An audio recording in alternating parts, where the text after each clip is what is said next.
So this session is titled Advancing Our Commitment through to Equity, Social, Racial, and Economic Justice Through Partnerships. We have introduced ourselves just to provide a little bit more context. So most of you may have known me as the coordinator with the California Adult Education project, but I am also a doctoral candidate at USC in the Educational Leadership Program, and I'm studying urban education. And so a lot of what we're going to discuss is based on kind of what I study on a routine basis.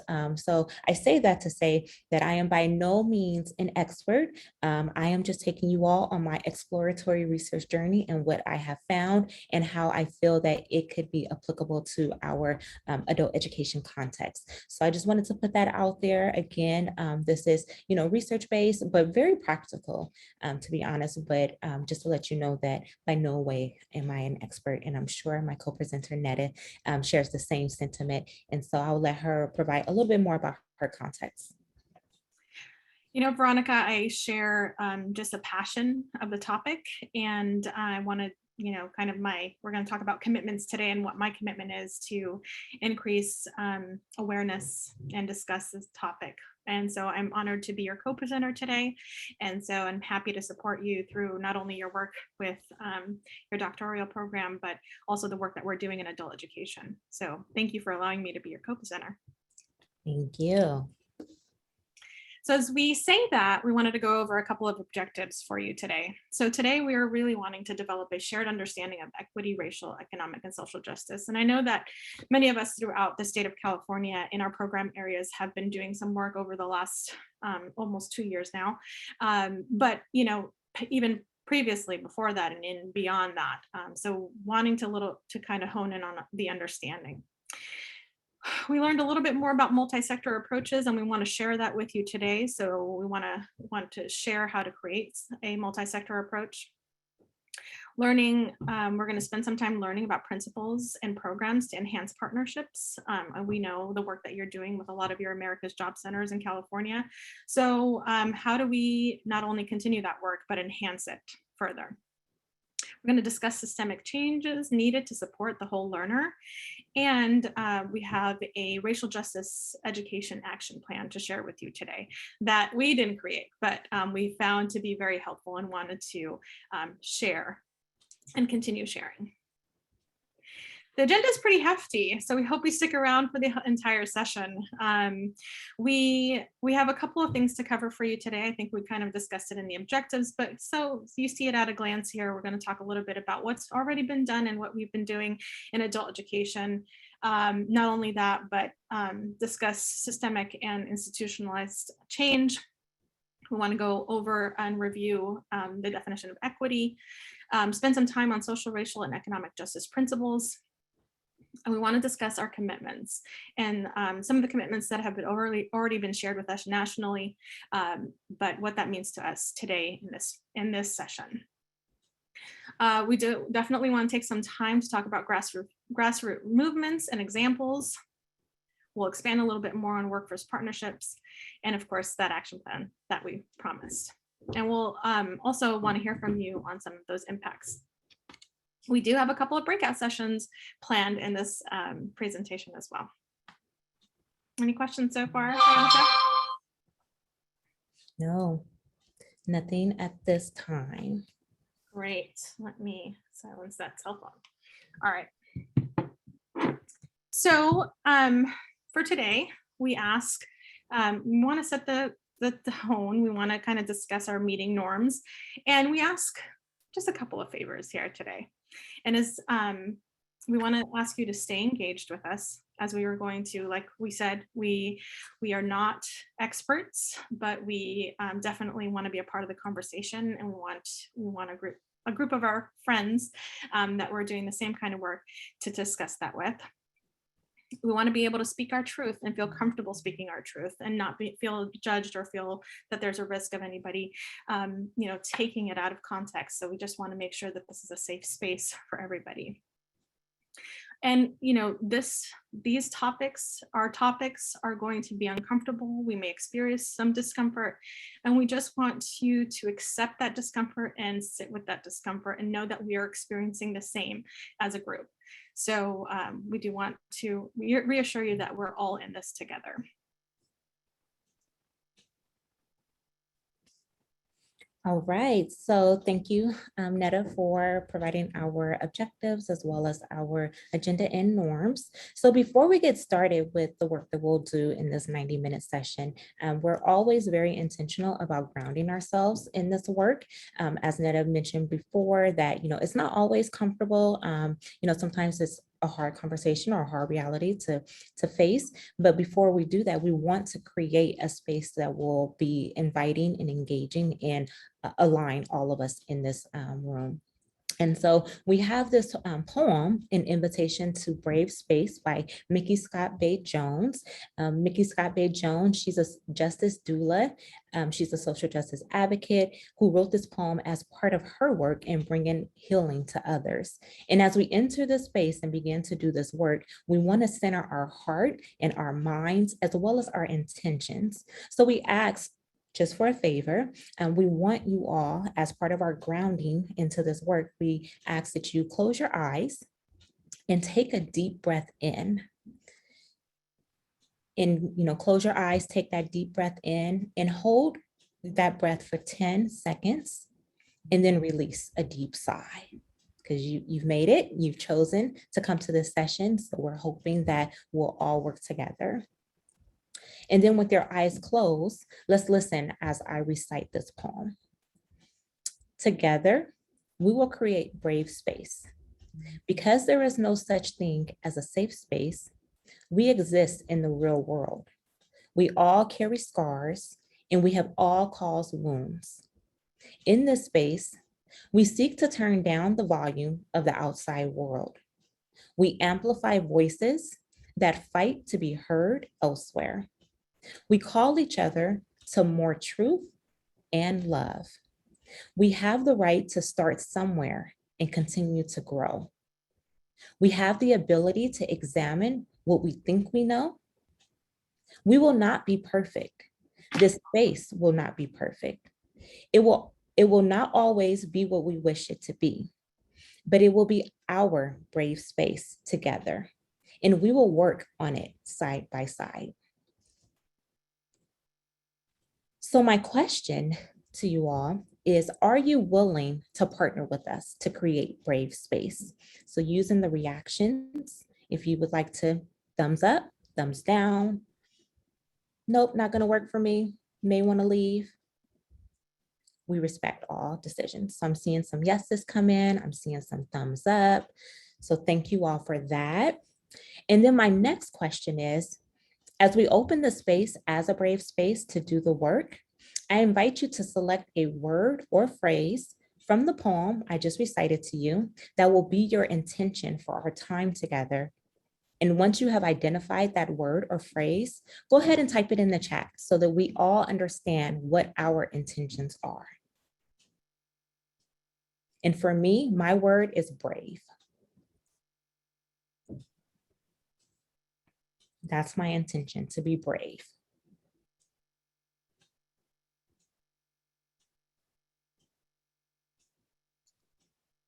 All right, so I'm seeing seek, truth, responsibility, learn, brave, voice, heard, responsibility to examine, start somewhere, continue to grow. Absolutely. Yes.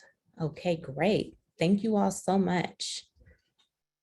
Yes, courage, responsibility, absolutely. Yes, thank you all so much. So we have created our brave space and we have set our intentions. So as we are going through, and not only are you all, listening to what we are presenting and responding, we hope the level of engagement is set around your intention. So if you say your intention is to grow, then let your intention be to grow and be an active participant in engaging in this work. Or if it's courage, and this is something that you've never done before, just by you being here is already setting your intention and implementing your intention by being courageous and being here. So we thank you all for that. So remember your intention as we go through less than 90 minutes at this time.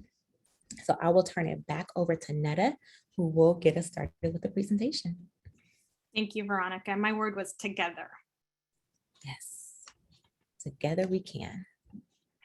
So of course, we have so many shared phrases, terms, languages, and I just want to apologize. I got an unstable internet connection. Of course, that's going to happen during our presentation, so I had to stop my video. So I apologize for that. But we do have a glossary, and we wanted to kind of share that with you today.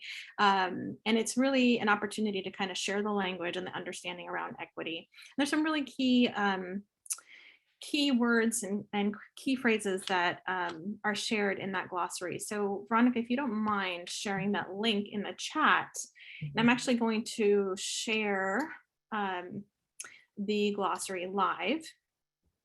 And of course, this is borrowed, and we give credit on this document. We actually borrowed what was borrowed. And so this was from the National Equity Project. SCOE, the Sacramento County Office of Education, has been doing some work on DEI, diversity, equity, and inclusion. And so we were able to get permission and also use some of the resources that they provided. So I wanted to go over a couple of those with you, and I don't want to read all of those shared terms to you, but we're going to highlight a couple. So let's take a moment to read a couple of these shared terms. So let's start with ally. A member of a dominant or privileged race, gender, class, citizenship, etc. Social group who works for justice and equity with members of non-dominant social groups, or those with less privilege within a social grouping. Ally. We'll be talking about that today, creating those allyships. Let's talk about cultural competence. Let's read that out loud. Used most frequently in the context of healthcare and education, cultural competence is loosely defined as organizational practices that are responsive to cultural beliefs, language, interpersonal styles, etc., of those receiving services as well as those providing them. So we have diversity, equity, gatekeeper, implicit bias, inclusion, institutional racism. Let's spend some time on intersectionality. So this is a term invented by Black lawyer and scholar Kimberly Williams Crenshaw to describe how race, class, gender, and other aspects of identity intersect and inform social inequities and are experienced by individuals or groups of people. The rest of that paragraph is also available for you. And I believe Veronica has shared the link in the chat. We have microaggressions, power, privilege, racial equity, racial justice. Let's read that: structural racism, public policy, institutional practices, cultural representations, societal conventions that individually and collectively reinforce racial inequity and the advantages of whiteness. And then the last one is white privilege. So it's very important for us to be able to share these shared languages and understandings as we proceed with this presentation, and so that you have it at your fingertips when you're doing the work at your agencies. Let me go back to my presentation. So in addition to that, we can't do this work without understanding the history. And it is extremely important for us to, before we can do any of this work, as we're doing all of this work, is to look back at the history and understand the history. So we've also provided some links for you on the historical timeline of public education, oppression and education, the lens of systemic oppression. Those links are also available, and Veronica, if you don't mind grabbing them from the notes and popping them in the chat. And what I'll do is I'll stop sharing the slide. Oh, well, of course I do that each time. Excuse me. And so let's take a look at a couple of items in the historical timeline of public education. So sorry if I am making you dizzy with my scrolling, but this is a pretty comprehensive document. We have, again, it's very important for us to understand the timeline of public education and some of the events that happened. I don't want to call out too many items here, as we have some other pieces that we want to share with you today. But I did want to point out to you the 1790 and the 1829 pieces here, and that is on, excuse me, I scroll and make you dizzy. But basically, the 1790 and the 1829 years were basically established public education for free. So you'll have Pennsylvania right there, 1790, Pennsylvania state constitutional calls for free public education, but not only for poor children. It is expected that rich will pay for their children's schooling. And then, of course, 1820, first public high school, excuse me, 1829. Of course, I lose my years here, but oh, sorry, 1827 was the number I was supposed to be sharing with you. Massachusetts passes a law making all grades of public school open to all pupils free of charge. And the point of the matter that we want to share with you today is public education is in fact free. And, history has showed us that it was a work in progress. But, as we start thinking about how is it accessible, right? Is it accessible for all? And let's look at, how it's accessible for adult learners and beyond, kind of where we talked about, where Dr. Good talked to us today about, and beyond that, what are we doing to help them beyond that? So spend some time, we wanted to kind of provide you with the tools to spend some time to have those, to when you're working on your planning, to have those history components to share with your teams.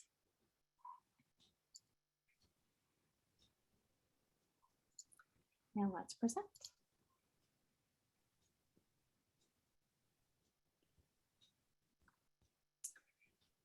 So this is, an opportunity for a celebration, as I think the work is never done in this topic, but there's always some opportunities to kind of really spend some time on celebrating what we have done.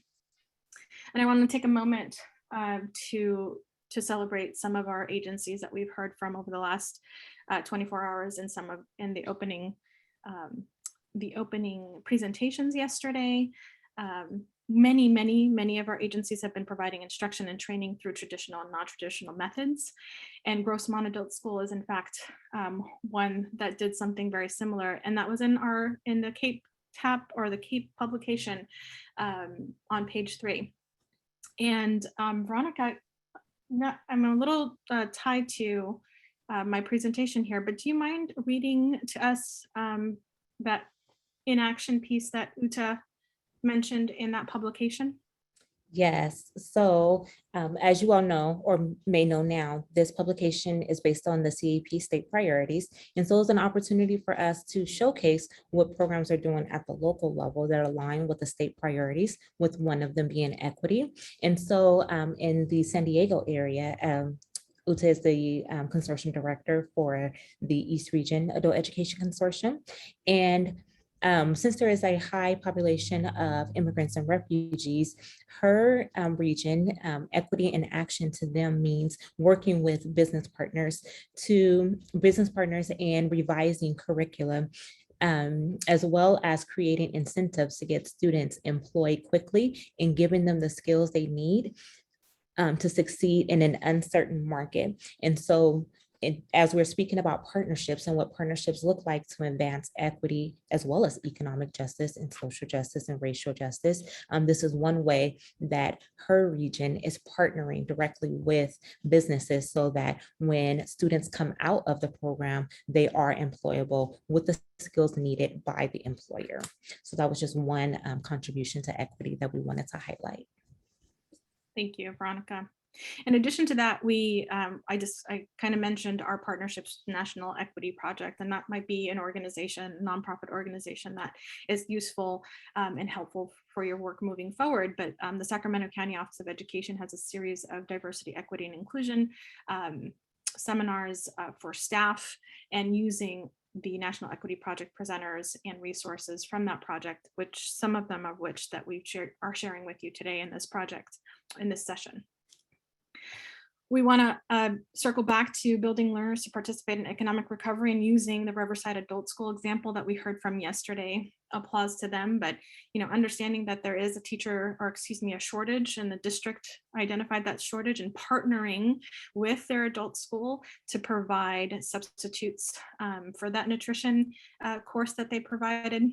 That is also a publication that went out through CAPE, and we have that link to this slide, but we also can share it in the chat as well. Those links for Grossmont and for Riverside Adult School will add, but we can learn from each other here, as Riverside Adult School has spent some time on working on that course to address that shortage that the district was having. We can't forget our friends at CalPro and the Equity Institute and training that they have not only provided, but are continuing to provide for us through the California Adult Education Professional Development Calendar. I've seen a couple coming up, so you might want to look at the calendar to see some of those presentations that are available. But the Equity Institute spent, a time to go over some of those elements, and so many of us were invited to participate in that. And Veronica, did you get a chance to participate? And do you have some feedback on the Equity Institute that was offered by CalPro? Yes, I did have an opportunity to participate in that institute, and it was a great foundational course because it provided, a lot of those foundational elements, such as addressing implicit bias. It also went over cultural competency and what that looks like in the classroom, as well as at school sites. And then it also engaged us in conversation about, some of those instructional practices that will be more inclusive of all students in the classroom. So if you have not had an opportunity to partake in that institute, we would definitely encourage you to connect with CalPro and see how your institution can take advantage of that institute, because it's definitely worthwhile in its centers of adult education. Absolutely. Thank you, Veronica. And we can't forget our commitment from Dr. Carolyn Zachary with her COABE California brief that was posted on the COABE Journal. We have a link to that as well that we'll share in the chat. We're all committed here, from our state administrator down to our students, or I should say up to our students. So we are all in this together. So let's celebrate the work that we have been doing and not have an end date for it, continue to serve our students and create those opportunities and partnerships moving forward. Mm-hmm. Absolutely. And so before we move on, one thing that really stuck out to me in Dr. Good's plenary address, if you all had a chance to witness that, is that, she talked about how we go about communicating the work that we're doing, especially as it relates to equity, access, inclusion, et cetera. And so the Advancing California Adult Education website is what we just recently launched, and that's where we are highlighting model programs who are aligning to the CAP state priorities, with one of them being equity. And so we want to, of course, partner with you all to be able to communicate and share out what's going on across the state, as it's so important and so invaluable for us to learn from one another and also collaborate with one another. And so if you are not familiar with that site, I'll go ahead and post the link in the chat, and so that you can, explore this site, explore some of the model programs that are on there, and also in the exhibitor booth that we have for the Advancing California Adult Education Program that highlights the 14 programs who submitted over this last submission period. And so you can see some of the wonderful work that's going on across the state as it aligns to those state priorities. So just an opportunity for us to continue to learn and understand what everyone's doing. So moving forward, when we think about reimagining, one thing that always sticks out to me is the understanding, like having a really deeply rooted understanding of how we got to this place, and then using system levels to be able to enact change, everlasting, sustainable change. I know that, us as educators, we always want to move steadfast and implement programs and really address the needs, which is definitely great and is admirable, and it helps our adult learners and meet their needs. But when we think of a systems levels, there are some areas where, we want to pause with intention and truly reflect and interrogate the root causes of kind of where we are present day and our commitment to advancement. And so when we think about a systemic change, we think about some of these tenets being equity, social justice, racial justice, and economic justice. And to advance our commitment to equity, social justice, racial, and economic justice, we must continue to work at the system level and enact change. We can no longer just, move steadfast in implementing programs and services and thinking that that's it, but really doing the work to establish the deep understanding of the root causes and address those causes at the system levels. And the reason why we should be thinking at the system level is adult literacy education. It's an issue of racial, economic, and social justice, as well as equity. And our adult learners, they're on the front lines of the experience of injustices in our world, and they're just merely trying to survive in the United States. And so the triple pandemic that they are currently still experiencing with COVID-19 and its ongoing disruption, as well as racial injustice and economic inequality, that those areas have always been there and have always been known, but the pandemic has definitely exacerbated those issues. And so it gives us an opportunity to really address them at the systems level. So when we do that, we are treating them as something that can be attained, something that we can do. And not only are we going to be empowering ourselves, we're going to be empowering all stakeholders. So students, administrators, all faculty, staff, everyone who is in a part of this adult education system. Hopefully, by addressing injustices at the system level, we're empowering all stakeholders to reach collective goals, including our adult learners. We want to make sure that we always include them in the conversation, which was another area that Dr. Good touched on in her plenary address. So when we take on deeply rooted issues such as these, we can create an opportunity for us to all grow together and really enact change. So we will explore some of the principles of these tenets, being equity, social justice, racial justice, and economic justice. And that will guide us in our collective action at the systems level. So we start with, what is equity? So we know that equity has a lot of different definitions, especially depending on the context in which it's being discussed. So as we said, we are currently partnering with the National Equity Project at the Sacramento County Office of Education. And so they offered up this definition of equity. So equity means that every learner receives what they need to develop their full potential and their full and societal potential.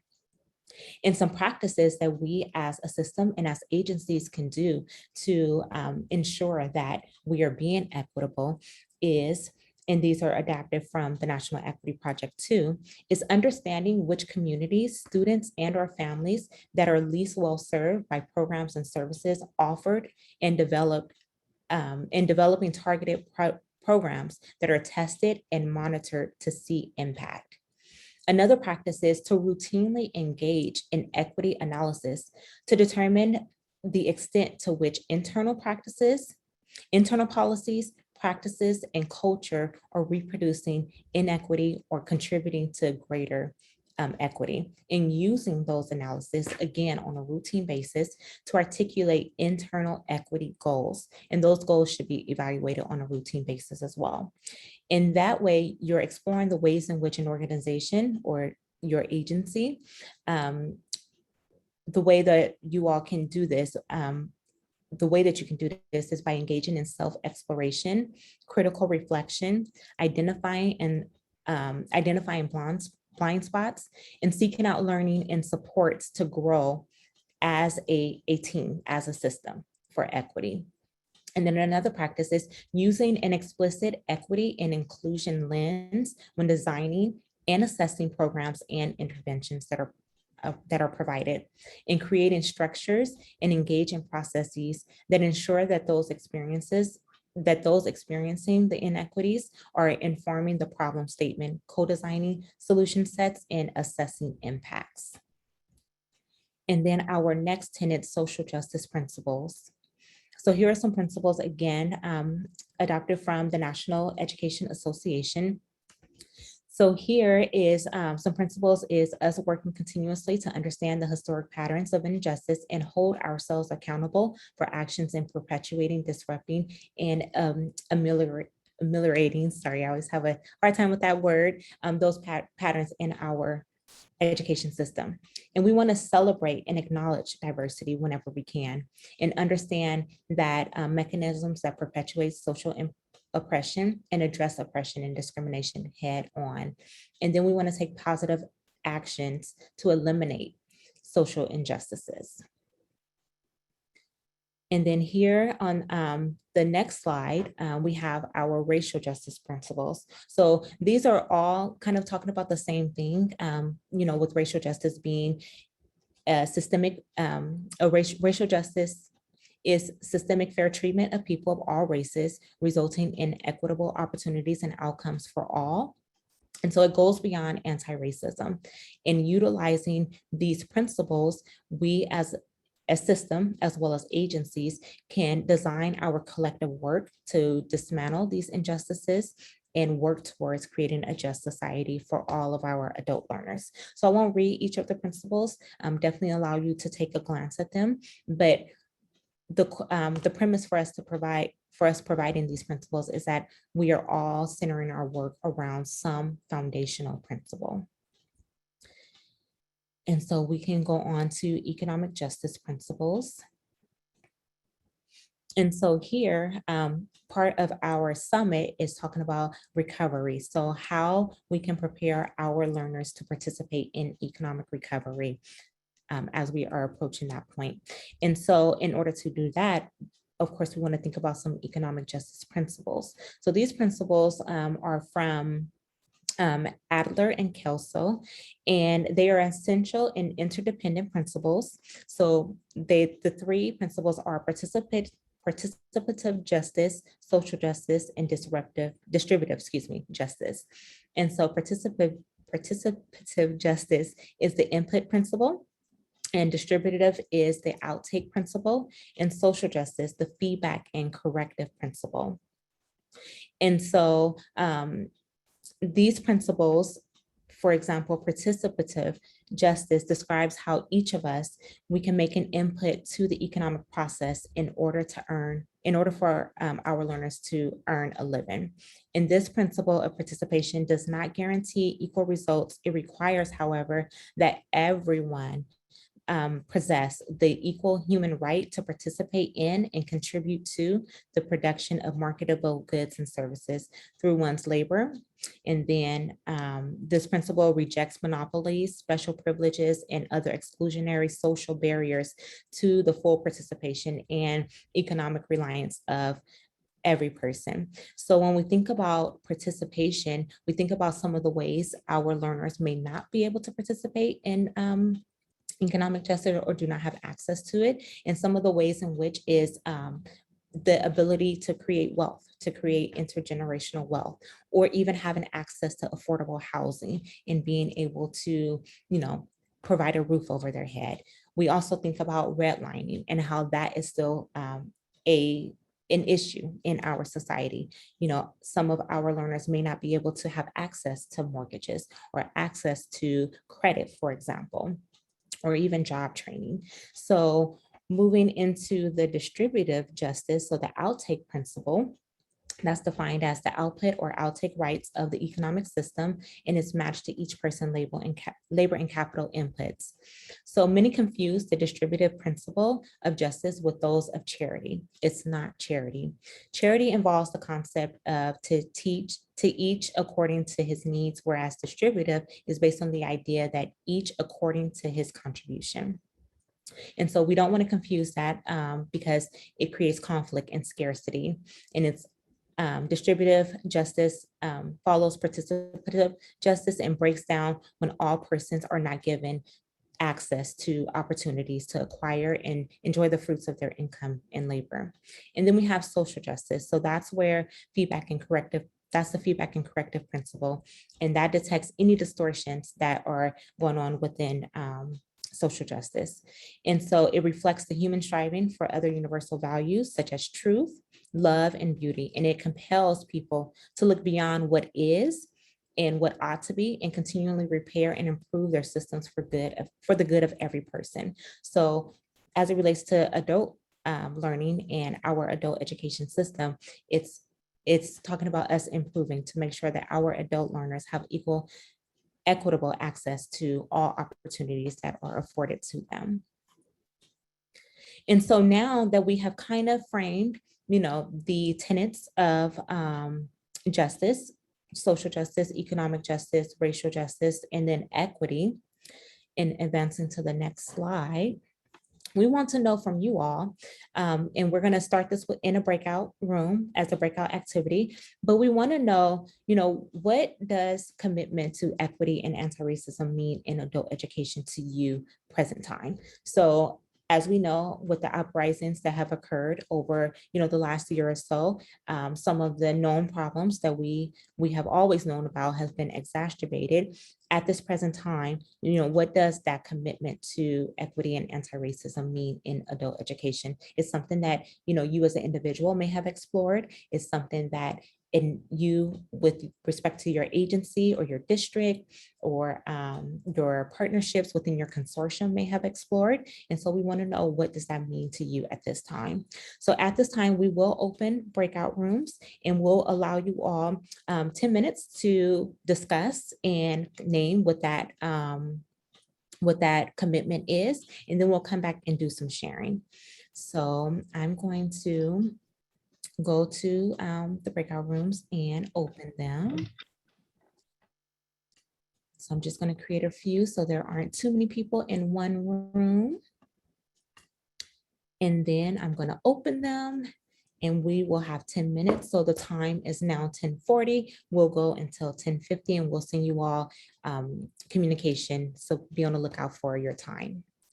So I'm going to open them now. All right, you should see the join button.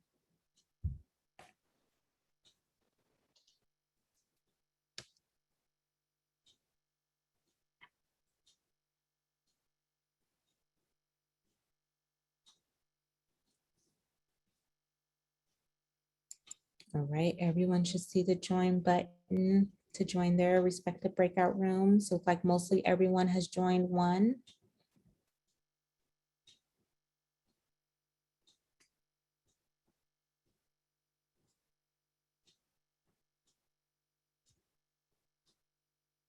All right, we see a few people still in the room. So if you're still here and you have that join button, go ahead and join your breakout room and we will reconvene in about 10 minutes.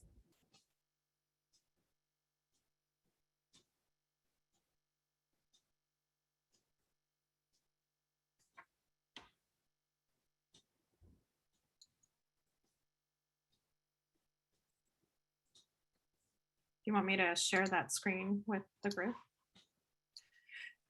Are we able to do that with this version? Let's see, share to. But I want to make sure that we capture the share out. So I apologize for not capturing that on recording, but us in the room definitely experienced it and hopefully felt what you were saying. One thing that stuck out to me that you were talking about, and something that I am extremely passionate about, and it's actually a part of my dissertation research, is addressing the person. So for me, the root causes of some of the inequities in our public education system this is my personal opinion, has to do with people and policies. And one being that, maybe as a society, we are not doing enough with critical reflection, personal critical reflection, and really sitting back and sitting with ourselves and really evaluating, who we are, what our values, beliefs, experiences, et cetera are, and how they contribute to asking the question why or even why not. So I definitely appreciate that, because I think that there is such a need for us to examine who we are and how we show up in this education system. One of the workshops that Netta and I have partnered on too is dealing with examining us, doing critical self-reflection, naming our positionality, epistemology, intersections, etc. So I definitely appreciate that. So thank you for sharing. And anyone else want to share what you all talked about? can share a few of the reflections that we discussed. I think we all shared a concern about a lack of commitment to equity and anti-racism, but what that looks like in practice. All of our institutions are talking about anti-racism and about equity, but oftentimes we're looking at just the issue of race without talking about what that might look like for an adult learner. And in a lot of the regions on the call, we have high immigrant communities and populations. And so we see that there's a lack of anti-racism built into curriculum. One at the adult school and then at the college level, there are very difficult and unfriendly onboarding processes. And so, there's a concern. We were just switching the conversation to what would a commitment to equity and anti-racism look like at a community college or at an adult school. And that would look like friendlier application and onboarding processes, easier access to CTE and job training programs where there's English language support embedded into CTE programs. And on the adult ed area as well, just to continue to value just their lived experiences, and to value their time and building into curriculum, just anti-racism, pedagogy into what is offered. So those are just a few things that we had a chance to discuss. Thank you so much for that. That actually points to another area of my dissertation that you spoke about, Annabelle, is that there is a gap between theory and practice. And so, we talk about this work, we talk about anti-racism, we talk about, inequities, et cetera. But like you said, what does that look like in practice, and really identifying those practices that support anti-racism? And so I agree that there is a need to continue to examine actual practices and the impact that they have on our adult learners. So definitely, I appreciate that. Okay, so we'll move forward. I appreciate the conversation. It sounds like you all are engaged in what we are doing. So we do have more content to share, but we also have more activities to work on as we are working through this session. So I believe, Uta, you have your hand up. Did you put it down? I'm sorry. I lowered it. You want to move on? So No. We can definitely take your comment or your question for sure. No, I wish, along with what Annabelle said, there's also the accountability component, right? I think we need to have measurements of accountability in place. This daily work of equity and anti-racism is hard, not at all as a disciplinary measure, but really as for that checking in, right? Where am I at? I need to be held accountable, because for all of us in the daily sort of grind and work, it's easy to get lost or then fall back to blaming the system. So measurements of accountability and training for all of us, professional development, I feel has been neglected in adult education for a long time. So. Absolutely. Yes, I agree with that. Thank you for sharing those perspectives. Again, yes, accountability is so important. And it ties into that critical reflection, because if you're being held accountable, you have the opportunity to sit and critically reflect on, what it is that you are doing or are not doing, and be able to make changes in that manner. So thank you, Uta. And I apologize, I didn't see your hand raised. So we'll move forward to the next slide. Veronica, these are all great comments that really kind of lead into, we're focusing on some of the planning pieces, right? So when we're looking at institutionalized systemic change, the National Education Association says to better align and institutionalize racial equity into the work practices of adult education.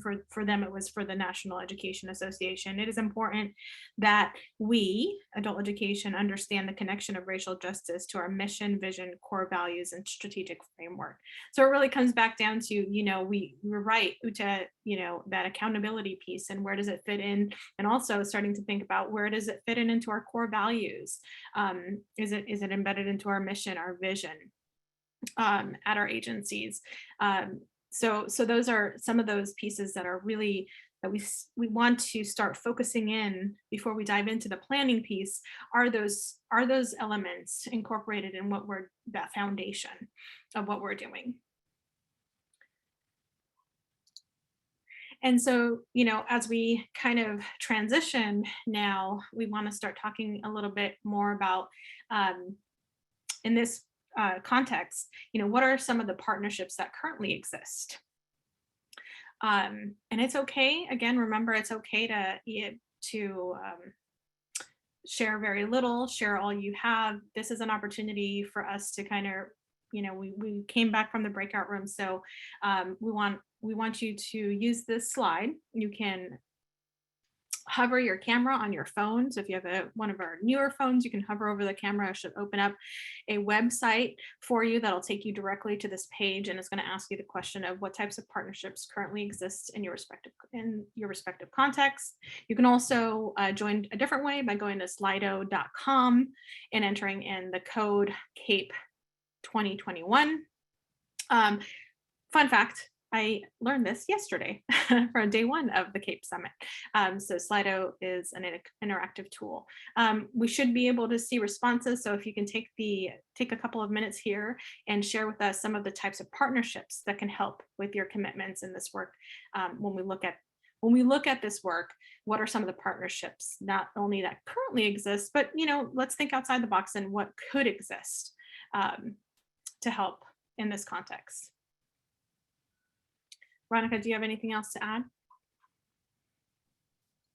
No, nothing at this time. We're just interested as we move forward with the presentation, what partnerships exist. We hear about some of those state level partnerships, whether it be like someone posted social services, human services, the Employment Development Department, AJCC's Workforce Development Boards, so on and so forth. So we just really want to get an idea of what some of the local partnerships look like. We see some responses coming in. Our community colleges, yeah. Department of Social Services, First Five, and Children Resource Centers, yes. Workforce Resource Centers, yeah. The web boards, absolutely. United Way, Salvation Army, CalWorks. Definitely business partners. Yes, absolutely. Your local workforce boards, Goodwill Enterprises, very good. AJCCs, refugee services, tribal communities, our students, yes. Partnerships with our students. We learned that this morning from Dr. Good, how that is valuable. Should say we learn that every day from our students. That's what it says. Absolutely. So this kind of helps us kind of start looking at what expanding on those partnerships, right? We might already have some in place, but taking it a step further in our work when we look at this anti-racism work that we're doing and what it is. I think Annabelle mentioned, what does it look like in our curriculum? What does it look like in our partnerships? Yeah, shared commitment to equity throughout the region. For example, a group of like-minded colleagues that allow for more courageous conversations, absolutely. Pre-apprenticeship programs, a link to basic skills instruction. Access to living wages, yes, absolutely. Thank you so much for sharing.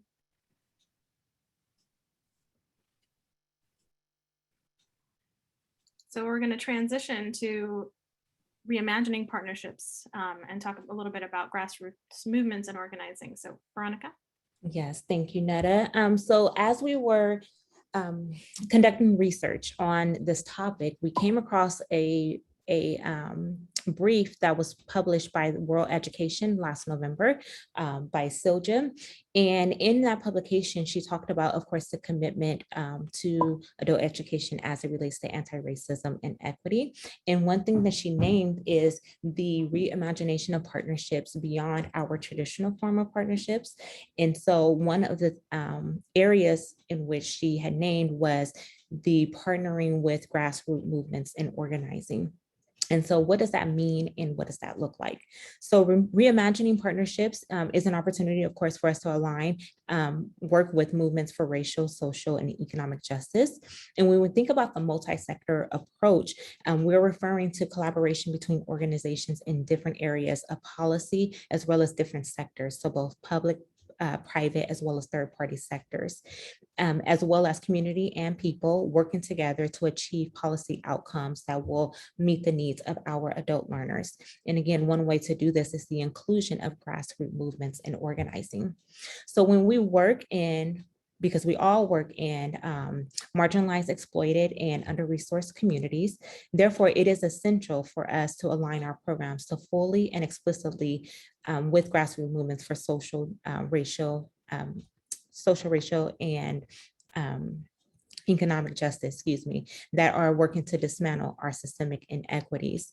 And so we're going to go through and present a few examples that we were able to find across the nation of states who are aligning with grassroots movements in order to provide for our adult education. So those three examples that we have are out of New York. So the New York Literacy and Just Initiative, as well as the Massachusetts Coalition for Adult Education and Literacy Minnesota. So we'll briefly provide an overview of what each of those states are doing with grassroots movements in order to enact change for our adult learners.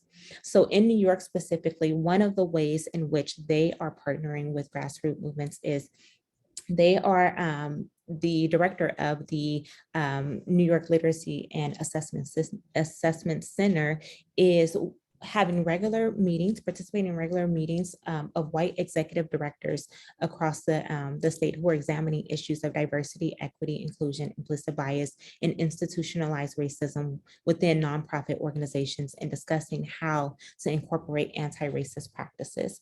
So that is, of course, doing that professional growth work, but then also incorporating those practices that are anti-racist. And then another thing that has happened with the Literacy Assessment Center is that they are working in alliance with other adult literacy programs, not-for-profit organizations, and grassroots and social justice organizations to ensure that every community in New York secures its resources, secures the resources and opportunities they need, that adult learners need and deserve. So in 2019, they launched a new initiative, the Literacy and Justice Initiative. And this initiative, it aims to build cross-sector partnerships and vehicles for action that advance adult literacy education as part of the broader vision for racial, social, and economic justice.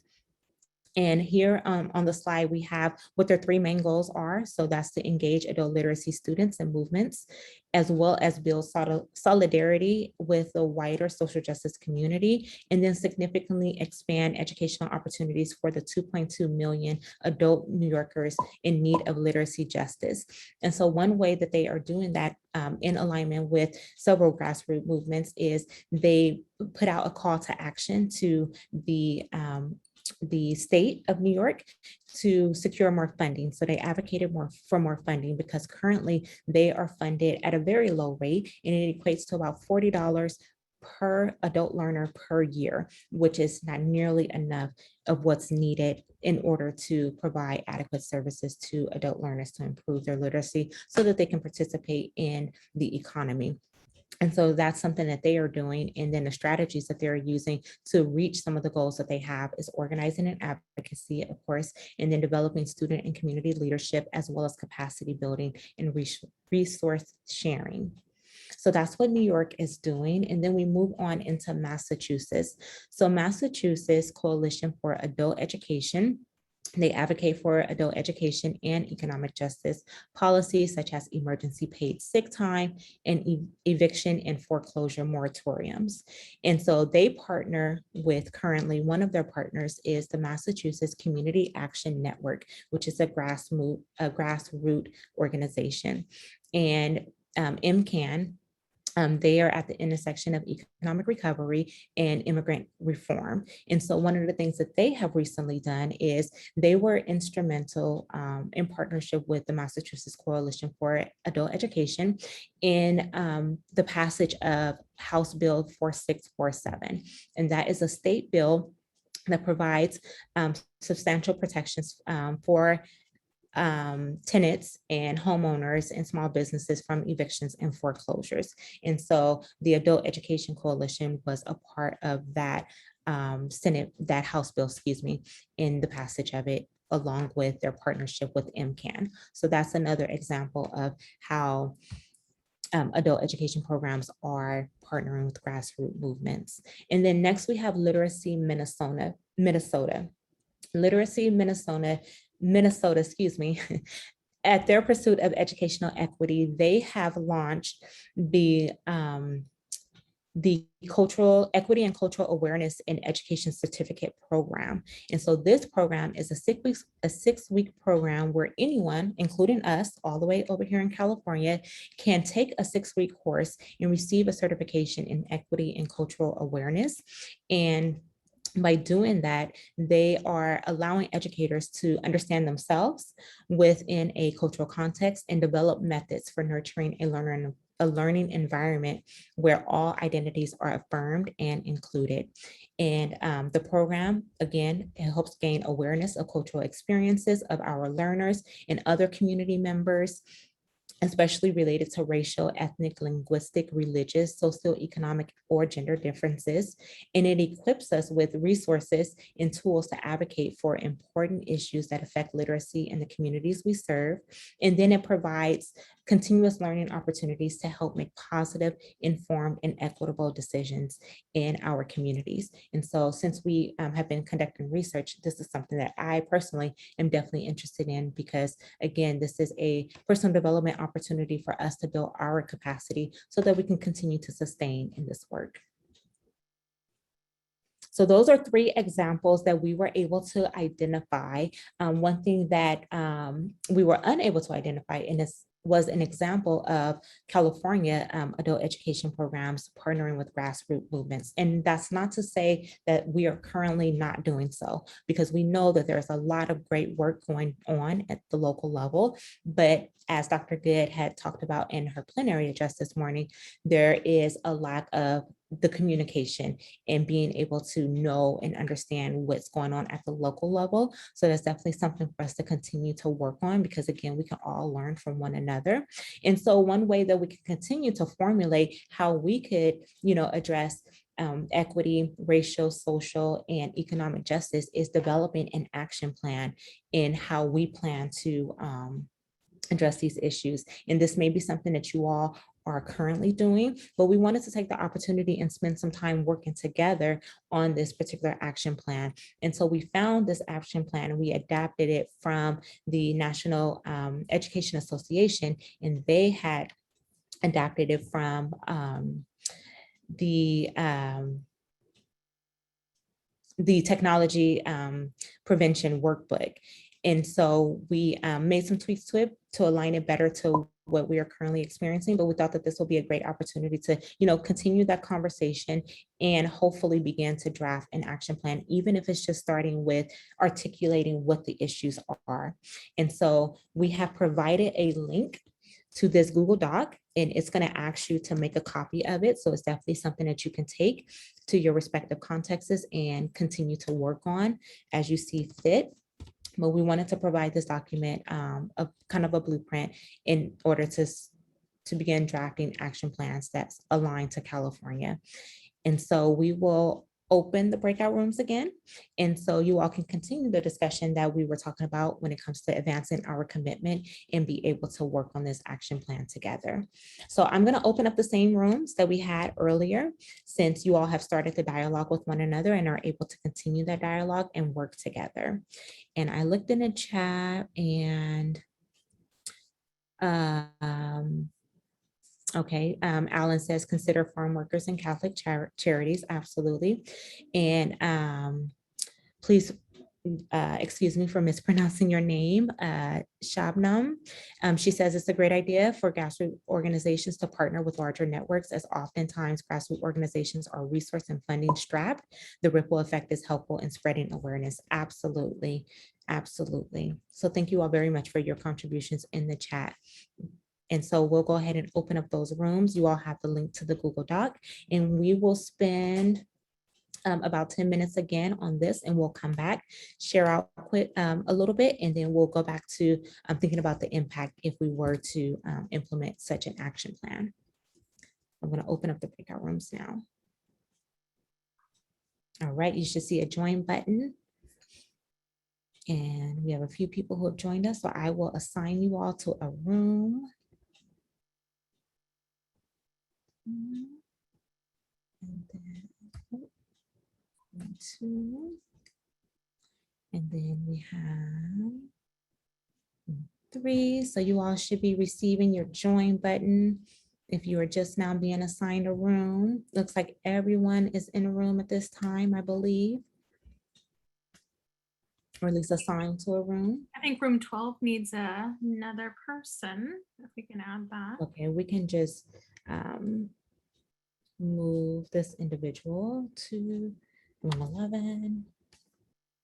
All right, so it looks like all the rooms have at least 2 people. That looks about right. All right, and those of you who are still here, we'll be in our breakout rooms for about 10 minutes. So if you want to hit that join button, if you are at your desk, or at your computer, I should say.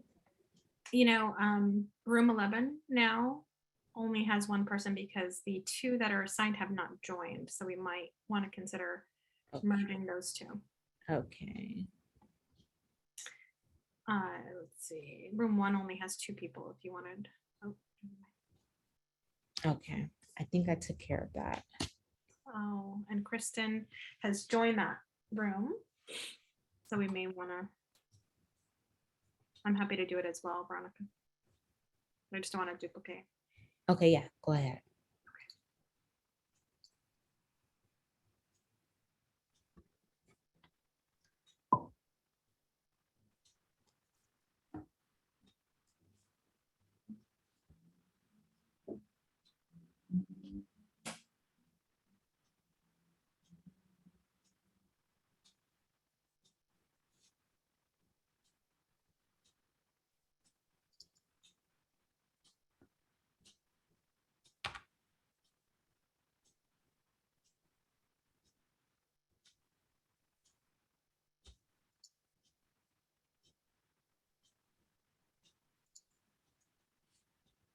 All right.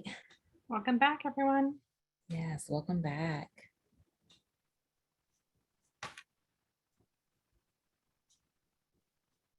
We have a few more people who are still in their rooms. They'll be back with us momentarily.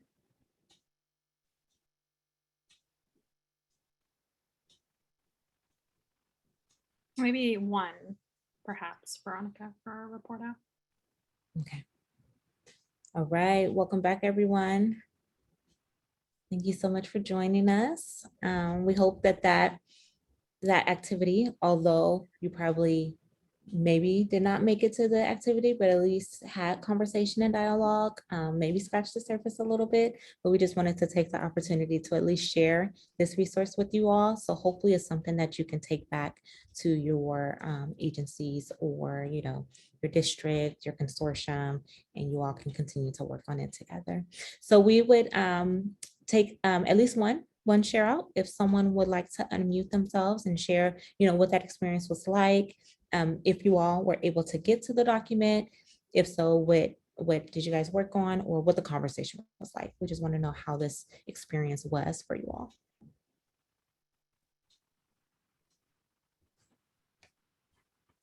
Sure, I'm not missing any. Chair, since no one's saying anything, I don't know if you can see me. Can you hear me? Yes, There you. we can hear you.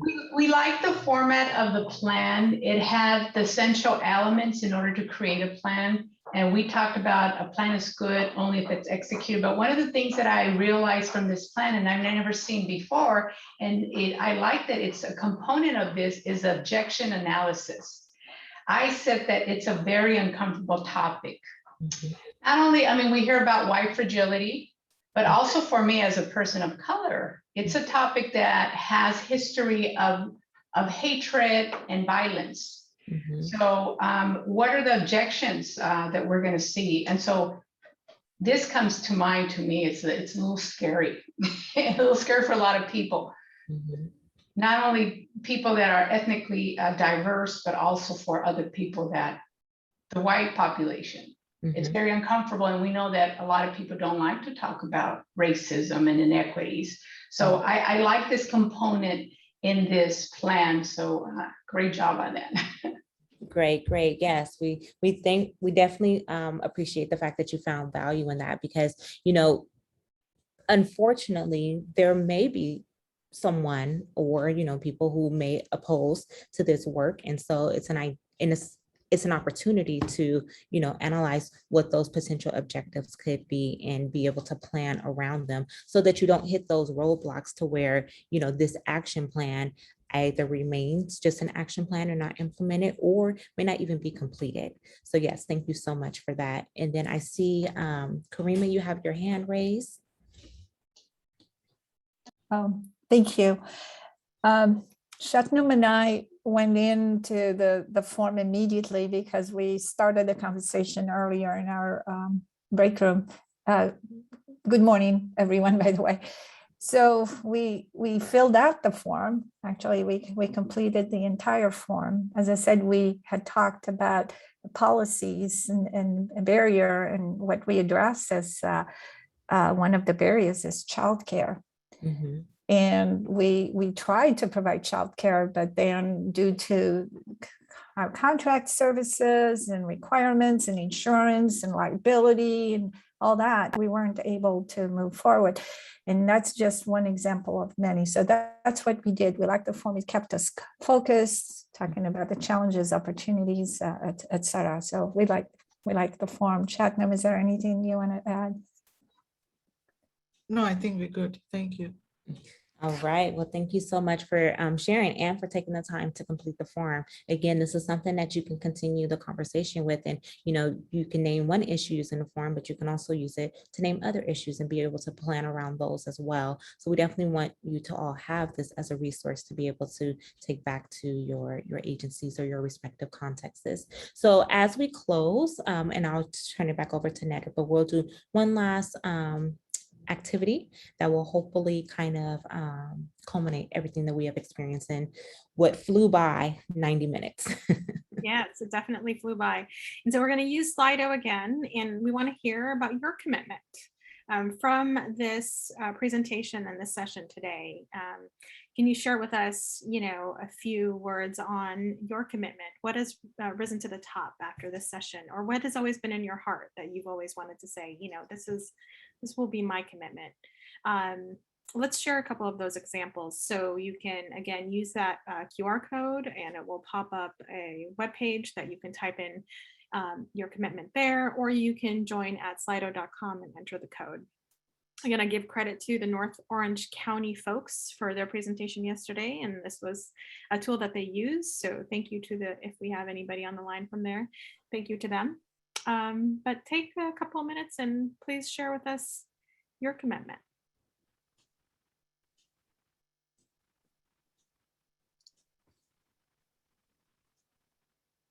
I'm glad everybody found the action plan helpful and useful, and that you can take it back and use it at your organizations. We have a few coming in to speak up when I see something that is not appropriate, or not to be shy to question it. Very good. Stay committed to the purpose or the agency goal. Absolutely. Assist in building self-efficacy in our students. Yes. Committed to creating a school that supports all students, created services that students need and want based on data and student voice. Very good. Mhm. Thank you so much for sharing. My commitment is to be a voice to maintain conversations and move to action. Mhm. Very good. Thank you so much. Please take a look at some of these. Empower students. That is very key. Thank you so much, whoever added that. These are great. Excellent. We're running out of time here. Actually, we're over time. But take a moment to look at some of those responses. Thank Yeah. you. But again, ultimately, this is our, kind of our last slide here, impacts, right? Ultimately, it's, I think I saw a comment in Dr. Good's presentation this morning about, how do we support the whole student or the whole adult learner, right? Not only the student, but the parent, the career seeker, et cetera. And so impacts to support the whole learner. So we can hear a couple of them in the chat. So if you'd like to, add to that conversation and share, some of the impacts that you believe are going to support the whole learner. So a few here are economic stability and career growth, equitable housing. That was a New York example. So if you get an opportunity to read New York's example from what Veronica shared with us earlier, please do. Positive sense of self-worth, contributing members to society. So if you could take a few moments and add that to the chat, to that conversation. Mhm. And thank you so much for joining us today. We appreciate it. Again, we know we're not even scratching the surface. We know that we're barely, scratching the surface.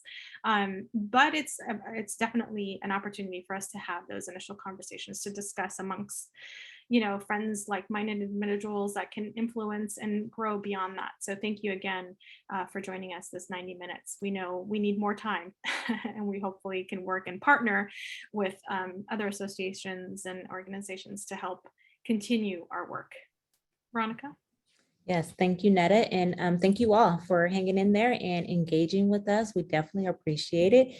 Half of you are still in the room, so that makes a difference, and that shows us that you value this work in this workshop just as much as we do.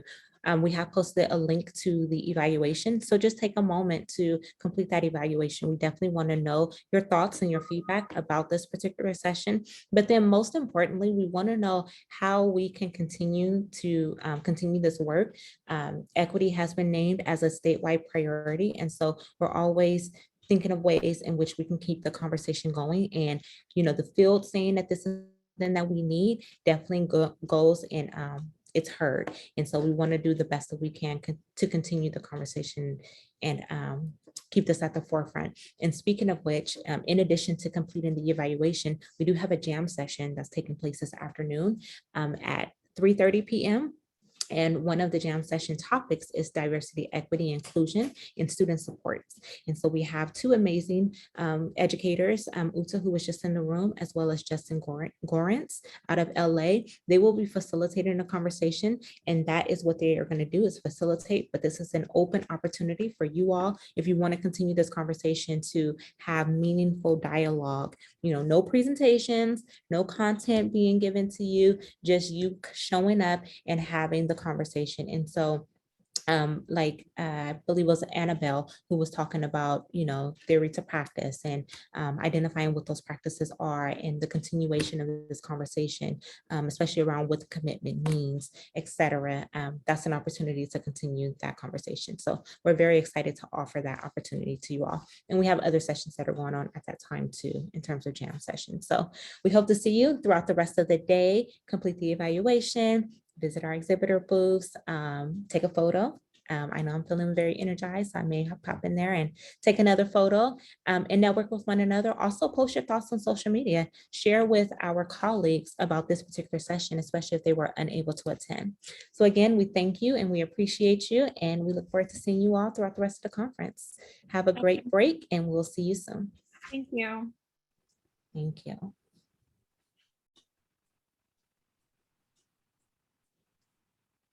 Ed made a comment in the chat. Hey, hi, Ed. He said the survey link went to the CASAS survey. Yeah, hi guys, and thanks again. Awesome. You just re-energize me every time. I love it, and just thank you.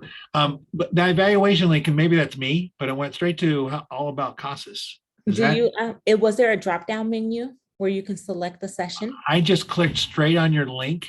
Mm-hmm. And it went to the survey box, and I went next, and it opened up all about CASAS, the 8 o'clock session. Yes, so you will click next again to the session block for the time for this one. So this one started at 10:30, I believe. And so the 10 to 11:30, and then you'll click from the drop Okay. down menu. There you go. Thank you very All right. much. You're You got it. welcome. And thank you, Ed. It was nice Thanks, seeing you. guys. We'll keep working. Thank Yes, you. we will.